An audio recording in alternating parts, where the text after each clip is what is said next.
Good morning. Welcome to First UU. My name is David. I use he, him pronouns. I'm an average size, average looking white guy of above average age. If this is your first time here or your third time or your 50th, we welcome you. And we will begin by acknowledging that we're gathered on the traditional territory of the Ni-u-kan-ska people, who are known usually as the Osage. The descendants of the people who were forcibly removed from this land make up the Osage Nation, and we acknowledge their continued struggle for justice.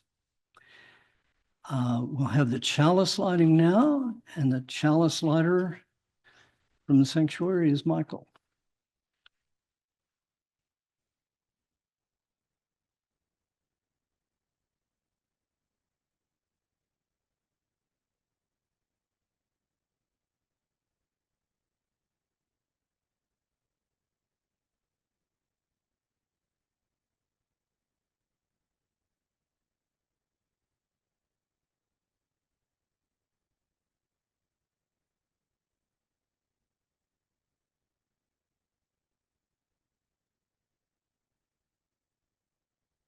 The chalice lighting words are by Reverend Dr. David Breeden. Welcome all to this place of love and justice, this place where we attempt to live up to humanity's highest ideals, highest hopes.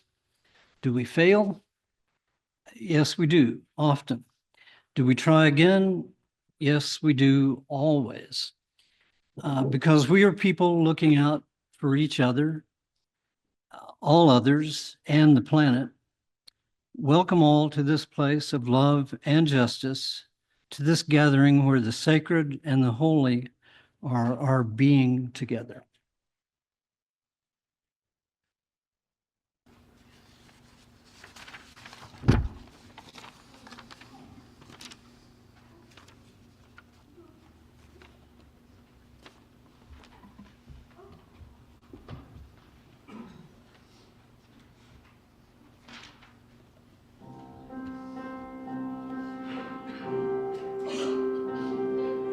Rise up, O flame, by thy light glowing, show to us beauty, vision, and joy.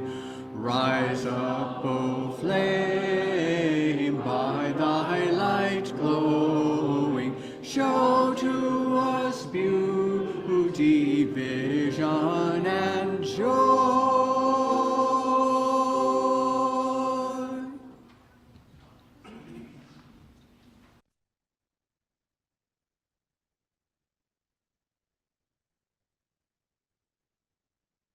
Hi, I'm Laura, and the opening words are by Reverend Tess Baumberger.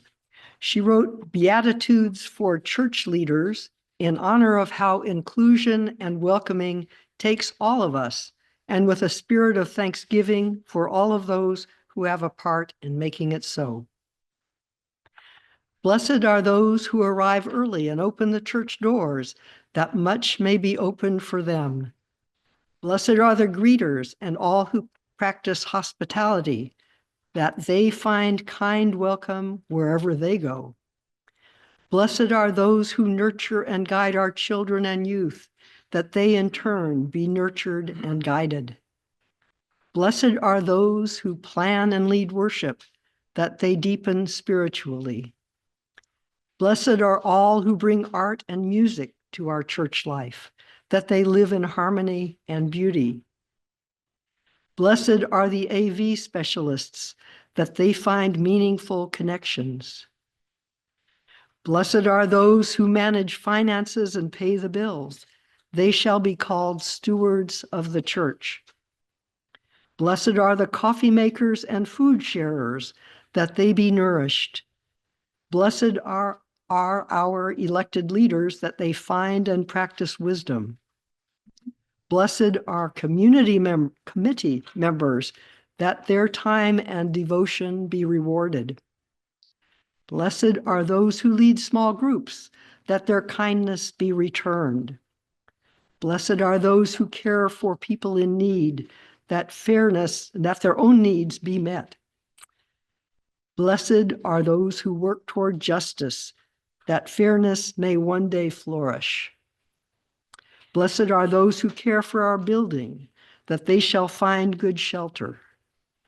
Blessed are those who come to services on Sundays and who contribute to the church in a myriad of other ways that they find fulfillment. Blessed are those who make sure the church is safe, that they be secure all the days of their lives. Our song for the month of February, when our theme is living love through the practice of inclusion, is We Would Be One.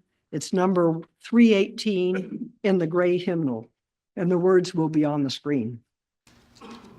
Screens, plural.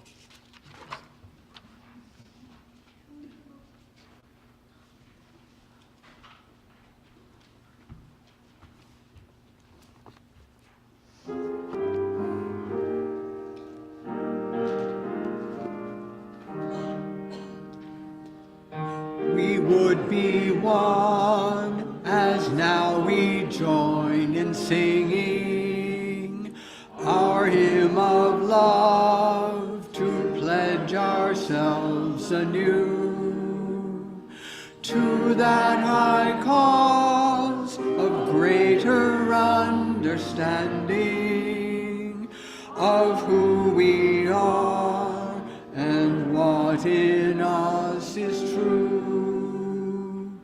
We would be one in living for each other, to show to all a new community. We would be one in building for tomorrow a nobler world than we have known today. We would be one in searching for that meaning which binds our hearts and points us on our way. As one we pledge ourselves to greater service, with love and justice strive to make us free.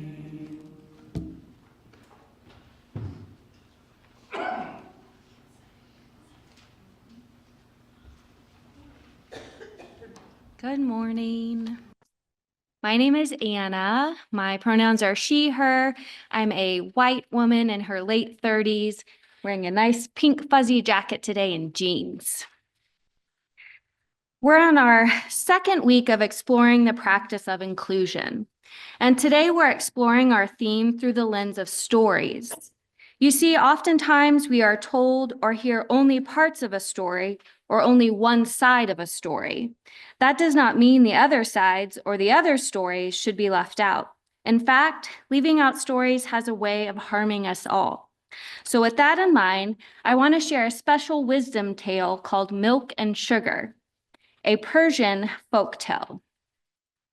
Long, long ago, the Persians, in the modern-day lands of Iraq, Iran, and other countries, fled from their homeland during a time of war and set out to save themselves and their religious faith. They landed in Shahjan, a port in the Indian state of Gujarat. The king, Rana, was the ruler of the land, and a good one at that. But he knew his land was full, and he could not let them enter.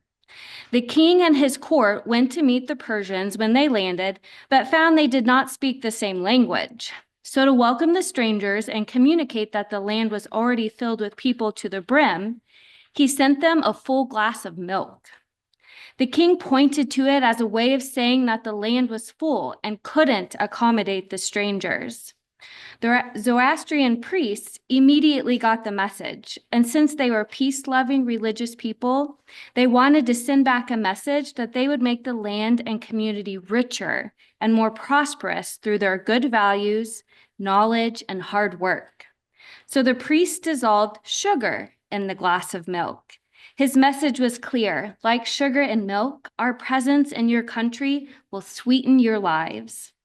The King Rana was so impressed with this gesture that he granted them asylum and welcomed them with gifts and helped them settle in the new land of India.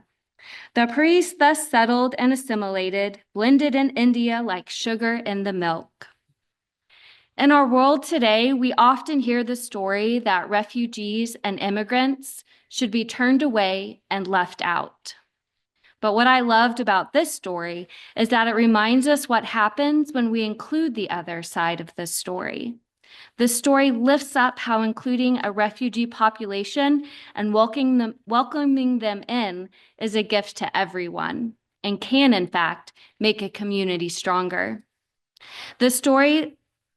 So in the week and days ahead, may all of us, kids and adults alike, hold on to this story as a reminder to think of the stories that get left out and the lessons they have to offer us. And if you need a more active experience, the children and anybody else are welcome downstairs.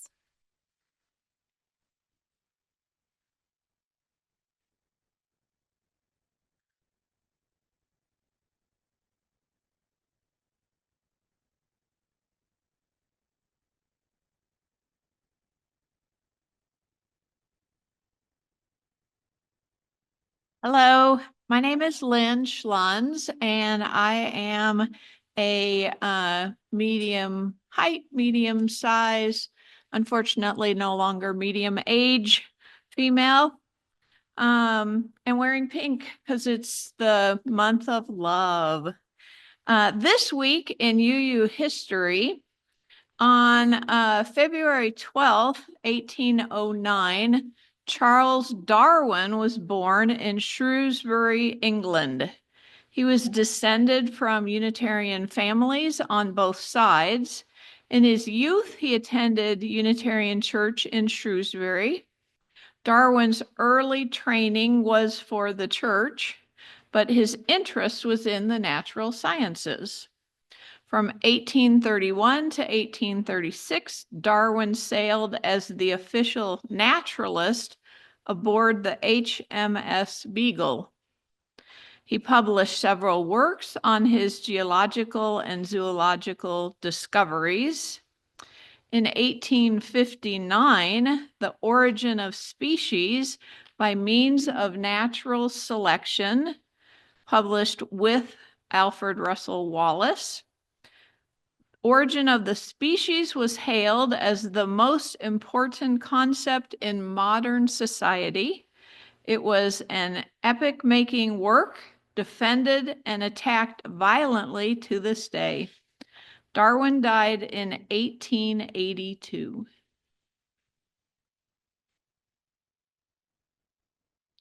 Offering our gifts to support the work of building inclusive and just communities is one of the many ways that we live into justice and equity together. Some of us have much to give and some have little, and together it is enough. We are enough to work together for a world where every human can live into their best and most authentic self. If electronic giving is your preferred method, or if you are on Zoom, virtual giving options are available via our website, springfielduu.org. The offertory today is "The Times They Are A-Changin' by Bob Dylan, performed by Paul and the choir.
So stand in the doorway, don't block up the hall. For he that gives hurt will be he who has stalled. There's a battle outside and it's raging. It'll soon shake your windows and rattle your walls, for the times they are a-changing.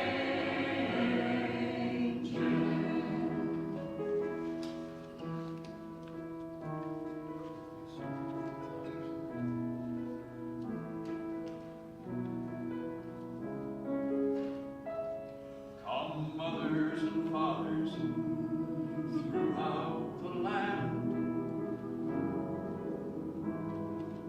Don't criticize what you can't understand. Your sons and your daughters are beyond your command. Your old road is rapidly aging. Please get out of the new one if you can't lend your hand, for the times they are a-changing.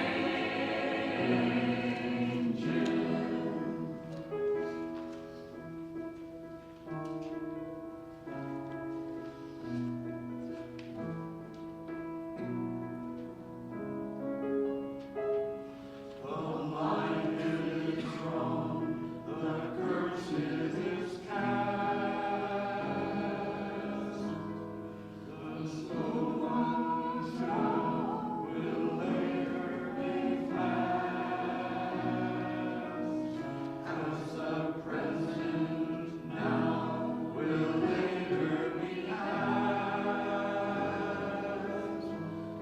The order is rapidly changing, and the first one now will later be last, for the times they are a-changing.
Good morning.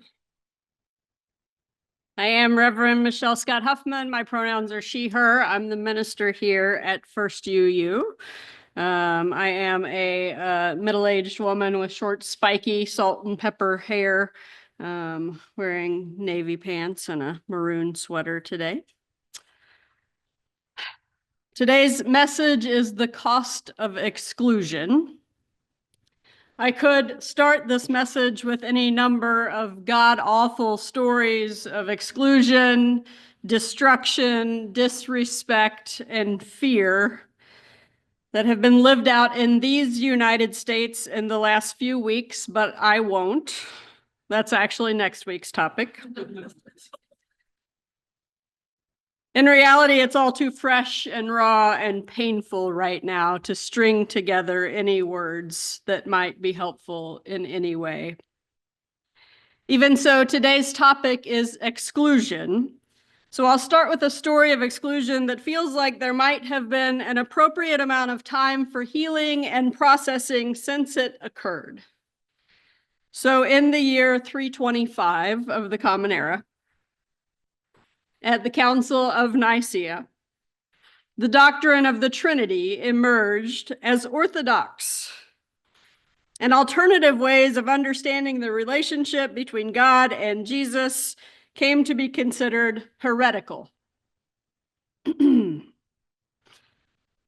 For as long as I've been a minister, I've had hanging in my office a poster that says "Heretic in Good Company" and has an entire list of people. One of the names on that list is Jesus of Nazareth. Please understand that as long as there had been followers of Jesus, there had been alternative, or better yet, varying ways of understanding that relationship. More than 200 years later, the Synod of Constantinople, with the support of the Roman Emperor Justinian, declared as heretical the belief that universal salvation was assured. For the next millennium, it was difficult, dangerous, and sometimes deadly to express Unitarian or Universalist views in public. Even though none of us were there, obviously all of us have felt the continued impacts of those early acts of exclusion that began 1,700 years ago.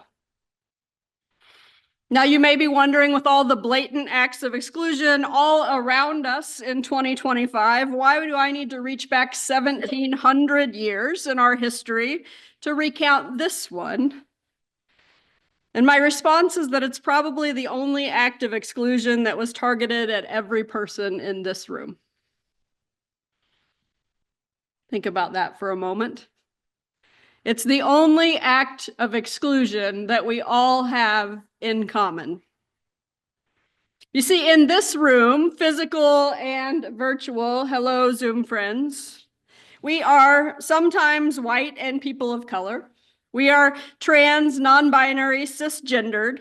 We are quite wealthy and quite poor. We are degreed and formally educated, and we have gained our wisdom from sources other than formal education.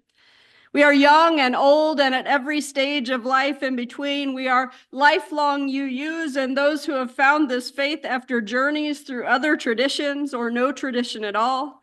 We are believers, seekers, agnostics, atheists, humanists, finding meaning in different ways. We are neurodivergent and neurotypical. We are those with visible disabilities and those with hidden disabilities and those who are probably temporarily fully able-bodied. We are single and partnered and married and widowed and divorced. We're gay and straight and everything beyond and between. We're parents, grandparents, chosen family, and child-free by circumstance or choice. We are activists and contemplatives, those who march in the streets and those who work quietly for change. We are those who have been harmed by religious institutions and those who have been healed by them. All of us, if we are being honest, have had our own belonging and inclusion in some group upheld by the ongoing exclusion of others. We are at once oppressed and oppressor.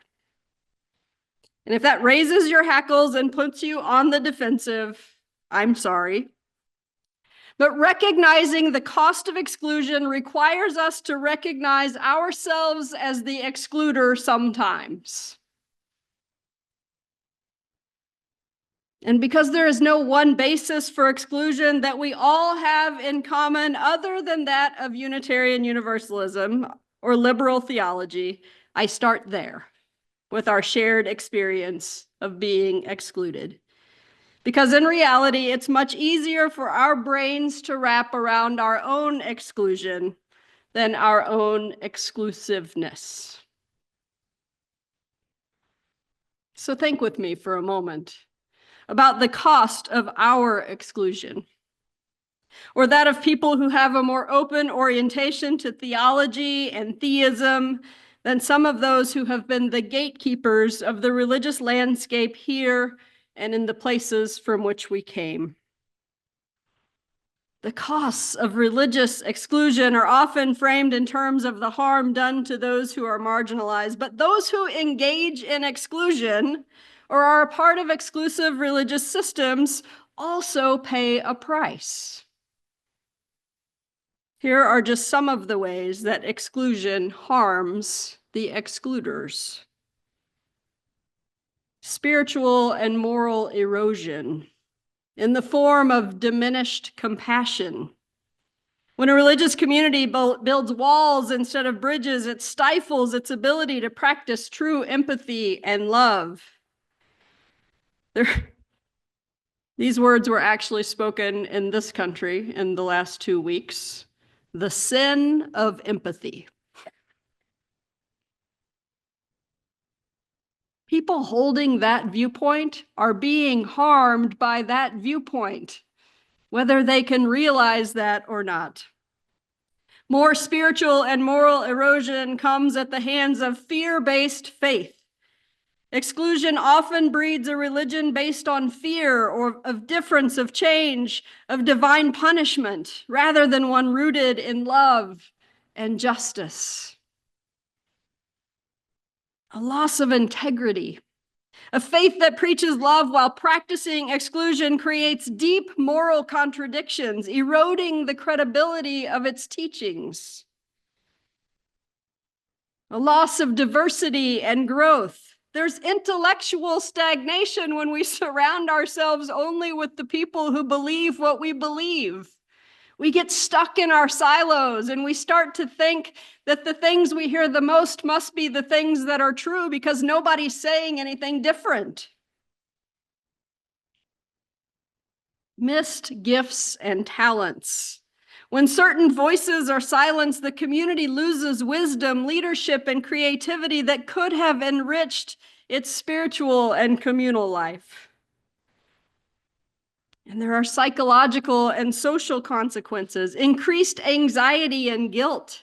Maintaining systems of exclusion often requires mental gymnastics to justify exclusion while preaching love, leading to cognitive dissonance. The fear of one's own difference. A culture of exclusion creates an atmosphere where even insiders fear becoming the next target if they question or change. The erosion of community bonds.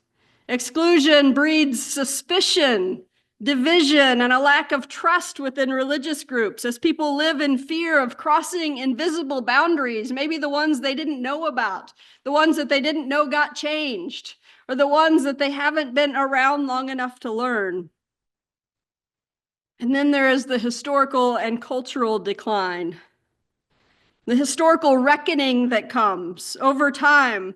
Exclusionary communities face moral judgment from future generations who look back in disappointment, forcing painful reckonings. The complicity in injustice. Religious exclusion has often been used to justify oppression from slavery to patriarchy to colonialism, leaving faith communities complicit in historical harms. Imagine the harm that is done to religious communities when they have to continue what they know is a lie in order to not face the complicity that they hold for the consequences of their beliefs and actions over the decades and the centuries. And there are theological and ethical consequences. A misrepresentation of the sacred. Again, if the divine is understood as love, justice, and radical welcome, exclusion distorts that message and creates a false image of the divine. A diminished sense of the sacred in others. Exclusion trains people to see the other as unworthy, denying the inherent dignity and worth that many faiths claim to uphold, and certainly this one. And missed opportunities for transformation. Engaging with difference is one of the greatest catalysts for spiritual growth that humanity has ever encountered. Exclusion prevents this transformation. Now, this list of costs just scrapes the surface, but hopefully it helps us to enter into the mind and heart space that allows us to see the cost to us regarding our own practices of exclusion, in which we have participated or in which we indirectly benefit and thus hesitate to challenge the exclusive system in place. There's nobody in this room who's not benefiting from systems of oppression and marginalization. Even while many of us are victims of systems of oppression and marginalization. Cole Arthur Riley writes that exclusion operates by the same rule of mutuality as welcome, for it harms both the excluded and the excluder. If you are the hands of exclusion for long enough, you learn acceptance only at the hands of someone else's exile. You learn belonging as competition, not restoration. It is also a kind of restlessness for the energy you expend forbidding others to walk through the door of community is only matched by the energy you expend competing to stay inside yourself. This is maybe more dangerous. No one ever perceives the doorkeeper as needing an invitation themselves. What then are the costs associated with a more personal and current experience of exclusion? The personal cost of exclusion, how individuals who engage in any kind of exclusion, knowingly or unknowingly, suffer because of the emotional and psychological burden. Living in fear of getting it wrong. The people who are a part of the exclusive communities that we're a part of, we have to get it right with them. And then when we're in conversations with people outside the community, we have to get it right with them. And there's this constant fear that we're going to say the wrong thing and that we ourselves are going to be canceled or excluded. The guilt and cognitive dissonance. The people who participate in practices that are exclusionary experience inner conflict, sensing that their actions contradict the love and justice that they claim to value. This can lead to deep spiritual and emotional unrest. Suppressed authenticity. Don't you just want to show up and be yourself wherever you go? And not have to remember this is who I have to be in this place, and this is who I have to be in this place, and this is who I can't be out there. Strained relationships. Loss of connection with family and friends. People who embrace exclusionary beliefs often find themselves estranged from loved ones who don't fit their religious framework or social framework, economic framework, educational framework, whatever it is. There are broken community bonds. This one's important. When we are participants in a system of exclusion that we have to participate in and protect, we struggle with the inability to experience true intimacy. Exclusion discourages deep, authentic relationships with those who are different, which when we get real about it is everyone, right? Because we all come with all kinds of diversity within and among us. I often say to people that when you come up against an idea that seems counter to what you thought a person was, look inside and look for the contradictions that are within you, because we have them. We all have contradictions. We all have complexities. Spiritual and moral harm. Erosion again of compassion and empathy. Regret later in life. Many of us who have some years behind us can look back to things that we've said or done or been a part of that we regret, that we wish we hadn't. And that's okay. Because the way that we fix that is we own it, we admit it, we say it out loud. We forgive ourselves and the people who led us to that place, and we seek to do better, to be more inclusive and more welcoming. One of the consequences, the cost of exclusion, is fear of questioning. Exclusionary communities often discourage critical thinking, leaving members unable to fully explore the complexities of life, faith, and morality. We don't know where the question's going to come that proves us wrong, and so we can't let it happen. We can't leave that space for questioning. And again, the personal missed opportunities for transformation. A limited experience of love's fullness. Exclusion places limits on love itself, on how freely it is given and received. Those who exclude others often unknowingly restrict their own capacity for joy, connection, and deep belonging. So, friends, I come here today to say that exclusion comes with great costs.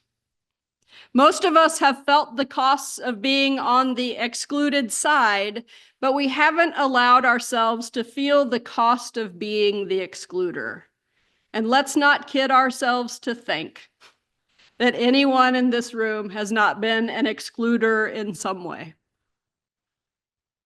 It's another thing we all have in common that we can all work on together so that we don't have to continue to pay these costs personally and communally. Pearl S. Buck wrote in 1962 in A Bridge for Passing, "Exclusion is always dangerous. Inclusion is the only safety if we are to have a peaceful world."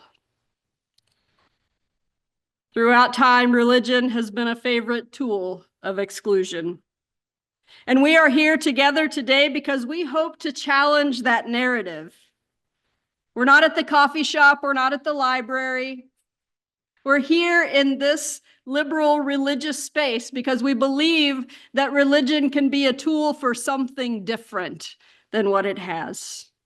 Because we dare to believe that a liberal religious setting that welcomes people of all and no faith tradition, where people gather not around a set of doctrines and dogma, not around creeds and confession, but instead around a set of values that hold love at the center.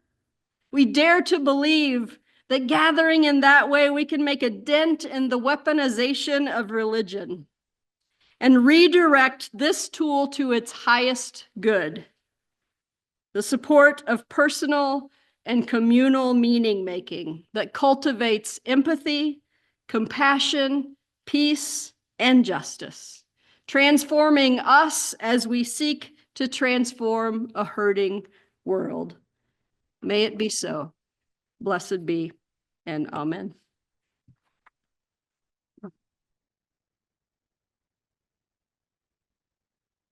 The interlude today is Waltz in B minor, Opus 69, number 2 by Chopin, performed by Eva.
Good morning.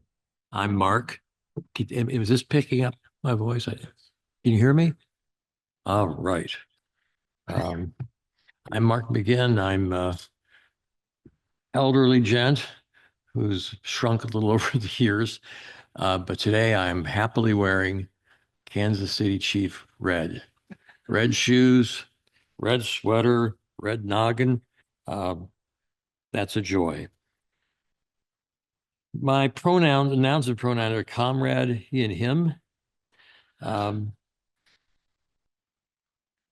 This February, we are attending to the practice of living through love, the practice of inclusion. Verna Myers points out that diversity is being invited to the party. Inclusion is being asked to dance. To belong is only the beginning. The true blessing of inclusion is not that you get to come into the circle, is that you get to participate in expanding it. As the circle grows, so do we. As a community, we share joys and concerns to keep connected. Slips of paper are available at the greeters table for those in the sanctuary to use for joys and concerns. During the week, you may send your joys and concerns by email to pastoralcare@springfielduu.org or by leaving a voicemail on the church phone, which is at 417-883-3922. This is where I'm going to need help from Millie, because I'm no good. I'm a Luddite. And it's changed its page on me too.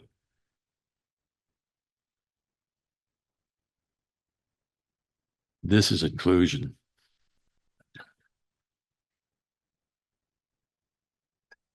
Well, I need help from somebody. Anyway, well, our circle up here is growing. Here comes Michelle. Yay.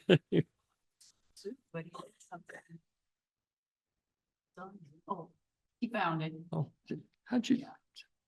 There it is. Yeah, right.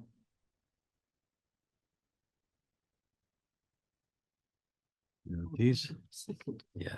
Did you do? I haven't read any of those yet. Okay, you can read these first, And- unless you want to read those first. Where are we down here? You just- I need it. Look at that. I don't think there are any.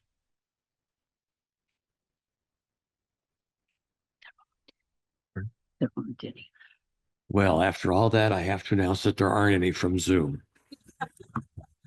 I'm a real gem, aren't I? Yes.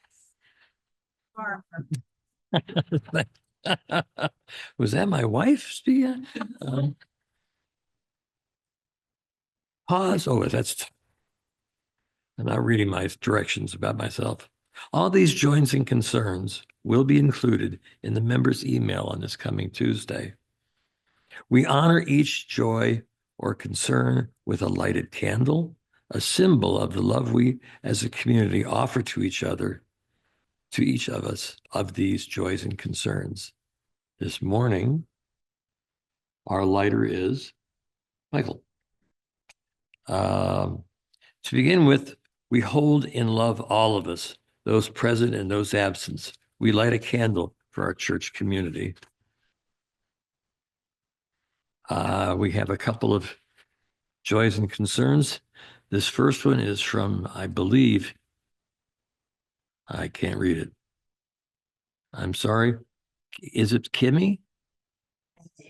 Amy. Okay. Annie Seaman. A real joy for all of the wonderful friends who came to the opening of my exhibit at the what? At the French, you should know. There you have it. Thank you. We have one here from Neil Richardson. It's a joy. Hazel caught Strep, oh boy, last week, but thanks to modern medicine, it is already on the mend. And I have a joy here from Mark, me, that for the first time in 2 weeks, I've been able to ride my bike again. So all's right with the world except for Trump. We don't have any out of the chat box. Okay, may we hold each of these in our hearts and minds. May our community of love ease sorrow and boost celebration. While we are in multiple physical spaces, we still share space together here in intentional community. And now let us join together in 1 minute of shared silence, followed by Spirit of Life.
You're up.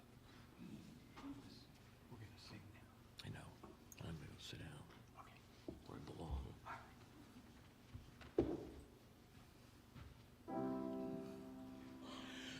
Spirit of life, come unto me.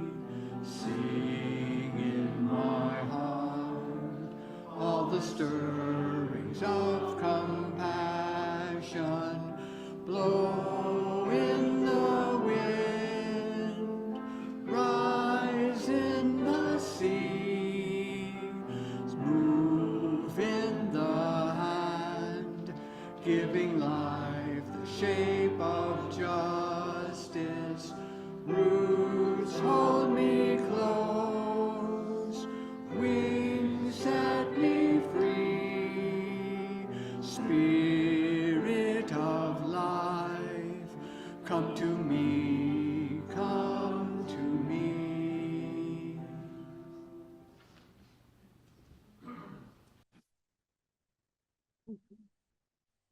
Reverend Dr. David Breeden writes, "Let's be the welcome we crave. Open hearts, arms outstretched. Let's embody radical welcome. Unquestioning love. Let's be the welcome we crave, deeply hearing voices and hearts. Let's be the welcome we crave, enriching, understanding. Let us embody the community we crave together." Our final hymn today is Break Not the Circle. It's number 323 in the gray hymnal. Feel free to stand if you'd like and sing. This morning in Spirit and Practice, we talked about body practices in worship. So if you're one of those folks needing a more movement-oriented experience, feel free to move in whatever way you want. And Steve, I mean that. Because Steve noted this morning that sometimes people say that, but they don't really mean it.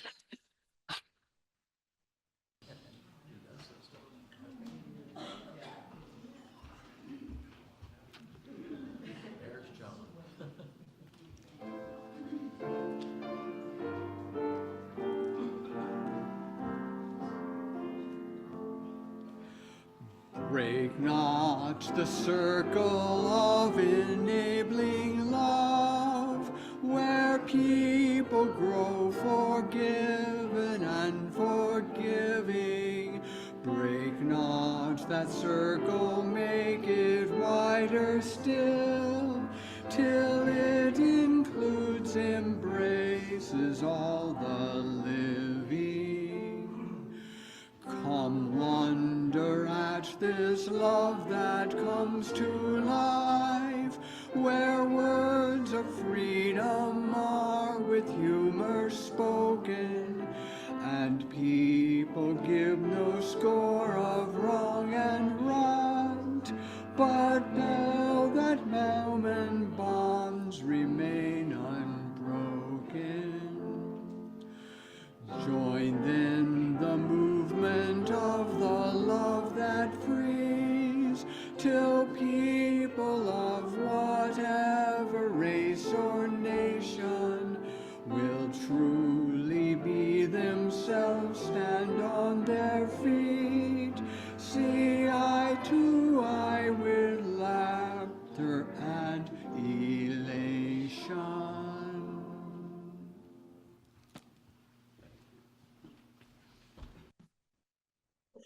You can stand or sit, it doesn't matter. It's all good. We're now going to extinguish our personal and communal chalices. And while Michael's coming to the front to do that, I want to say, please do stick around for conversation and coffee. There might be some snacks in the kitchen. And also the congregational covenant is on the table over here to my left. If you haven't taken a look at that, please do. If you're a member, please sign it. We would love to have that. So yes, we now extinguish our personal and communal chalices and close with our unison sending words.